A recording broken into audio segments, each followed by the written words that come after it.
Hey guys and gals, welcome to this week's pre-foreclosure daily grind tip of the week. Chris the Drummer Bowes, Bob LaChance. First of all, we got to give a shout out to our Starbucks because we just got back with the lunch and grabbed some Starbucks for the office. But anyway, we got some great tips today. One of them, we got probably about 8 to 10 emails in reference to a video we did probably about a month and a half ago where the first mortgage was Bank of America and the investor on it was Freddie Mac. Second mortgage was City Mortgage. We're going to give you an update on what happened with that property because there's some good tips we want to give you. That's number one. Also, we want to go over the best way to weed out an actual short sale property for not wasting your time on it. And Chris is going to analyze exactly how we go through it with a checklist that we actually created in reference to that and how to set the expectations to up front. But first of all, Chris, let's talk a little bit about that deal where, and let's give an overview of it. That was the deal where Freddie Mac was the investor in the first mortgage. Bank of America was servicing that loan. Second mortgage was City Mortgage, and where the Bank of America or Freddie Mac would not allow the second mortgage $4,500, right? Right. Yeah. And additional. Additional. Okay. Yeah. So give us an update on what's going on there. So basically, the second has gotten sent over to a debt collector. It's a company called Pencrow Associates. They're now handling that file.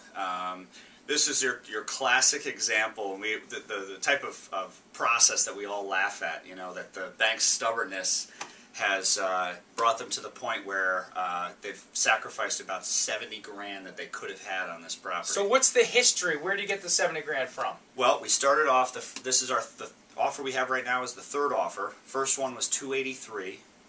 We lost that buyer thanks to the banks, being idiots. Second offer was 255, so now we're down, there's 30 grand right there, gone.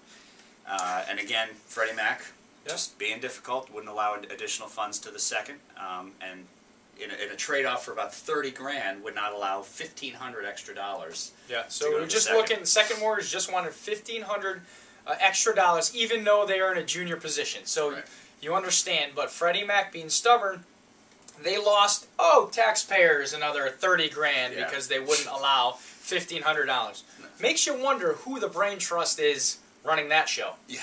So basically now the third offer, we've got 215 now. So 283, 215, that's what, $68,000 that they've... You know what's funny also? Freddie Mac is trying to break the stones of real estate investors out there, and they don't even know what the hell's going on within their own outfit. Yeah. Not that we're attacking you, but you're losing the taxpayers about 70 grand. Yeah, nice little shot in the face there. Yeah, so. Thanks a lot, fellas. Yeah. So the nice thing is we should be within days here now. In speaking with Pencrow, they've actually not Freddie Mac, being more cooperative, but the second is being more cooperative here, and they're actually looking to just take whatever Freddie allows, which is, as we all know, is $3,000. So. Even though we know the second mortgage's choice are take nothing or take the $3 grand. Which is 10% of their principal, so. Right. Which the second mortgage should have done that. I mean, if you're listening to this video, hindsight, I could already hear people yelling, saying, well, the second mortgage, they're in such a junior position, and if the first mortgage takes the property back, they get nothing anyway. I get it. But unfortunately, it doesn't work that way. Yeah. Bottom line is that with this property, there were any number of simple solutions that wouldn't have asked any of the parties involved to really concede a lot.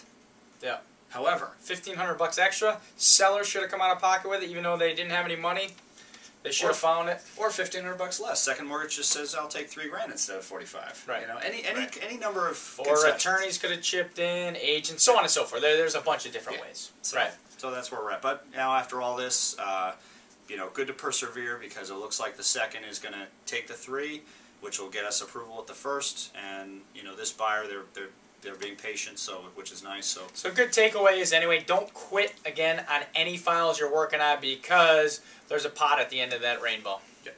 No. All right, let's talk about, Chris, a little bit about how we weed through with our mastery, or our what should I say, our checklist that we actually created that makes it almost idiot-proof for us to weed through a lot of the time-wasting properties, if you will. Yeah, it's just something that I've kind of added to, over the years, because over the guidelines for banks and the requirements of the info that they need. It's all changed. So, I've added to it so that basically the list that I've put together now is a super comprehensive, like, this is basically everything the bank is going to ask at some point in time. And it's nice because it gives me that much clearer of a profile of the property, so I know what I'm getting into. And basically, we put this together so that, I can say to the agent or to the homeowner or whoever on the seller side I'm talking to, here's what I need. If I don't get what I need, your information is sitting here. I'm not doing anything with it. I'm not going to start until I have everything. So we don't start anything until Chris emails this packet or package to the agent and or the homeowner, and if they don't get all the documents within a certain period of time, again, we add a little extra documentation on there, we won't even open the file, because guess what? It's a waste of our time. It takes time getting an authorization in, filling out a fax cover sheet, and sending it in. That takes time. So guess what? We're not going to do any of that at all until we get what we want. And a good takeaway there is, do not waste your time, and don't ever hope something's going to happen.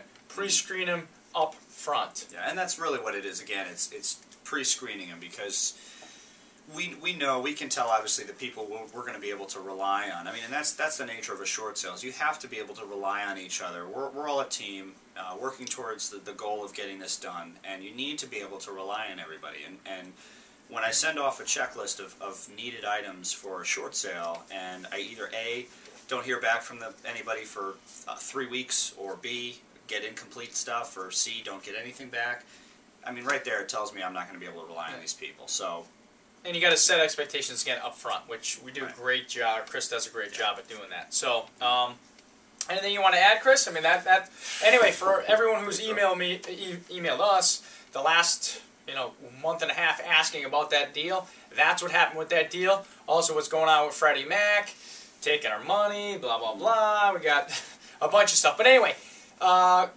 Cool stuff we got going on coming out in the new year. We actually have a free version of our CRM coming out, which is finersolution.com. And we're going to be implementing an app type open CRM. So it's going to be really, really, really cool. So you're going to want to check that out January 1st, which is finersolution.com. We have our prop tracker call coming up.